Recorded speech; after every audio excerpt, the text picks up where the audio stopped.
October is Breast Cancer Awareness Month. And even when I came to Maria's book launch, I wore a pink shirt.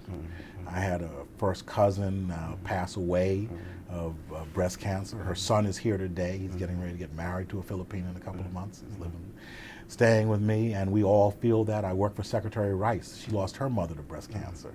The pink ribbons that you see in the United States and the Philippines are symbolic of we've got to fight breast cancer. And it goes to mostly women, but also men get breast cancer. I am going to be working with a Philippine NGO. I'm going to grow a mustache starting tomorrow for the entire month of November to symbolic of our fight against prostate cancer, something I lost my daddy to in November of 2004. It's a long, slow killer, but there are ways to combat that, and diet is increasing vegetables, especially fresh tomatoes, and having regular exams. So we feel that personally, and I think we've all lost people to breast cancer. Well, I think one of the things, we give a significant amount of money through USAID to the Department of Health to fight all kinds of diseases. But what have we seen in the United States that helps to combat cancer is diet and exercise. I know it sounds funny coming from me with this bill, but I believe in exercise also, and vegetables, more vegetables in the diet. The races I see the Filipinos doing, the marathons, the triathlons, that is important. But diet, vegetables and diet, wellness programs, getting kids outside, drinking a lot of water, eating less white rice, all of those things. They have to start with children.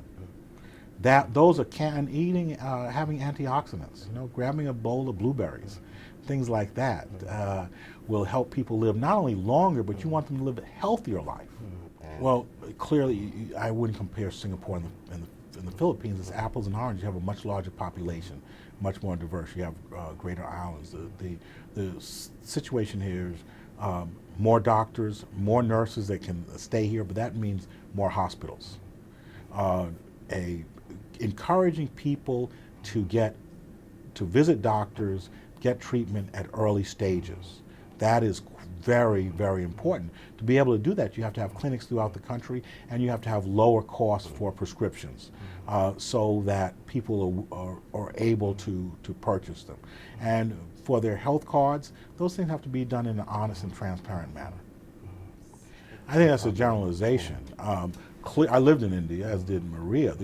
A lot of the American pharmaceutical companies say, wait a second, we've invested billions of dollars in these medicines, and we should get the profits from that. A lot of Indian companies came up with generic medicines or medicines where they combated U.S. and Canadian patents.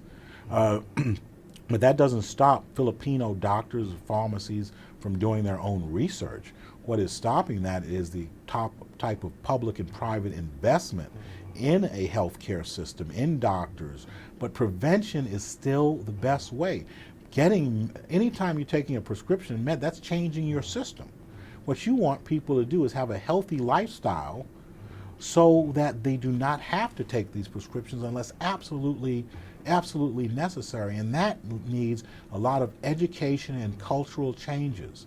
I know it sounds unpopular, but eating white rice 5 or 6 times a day is not healthy. Now, we had to do that in my house because my father always wanted rice every night.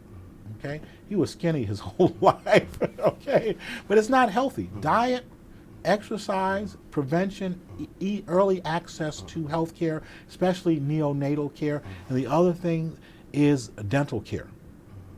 That is a great need here.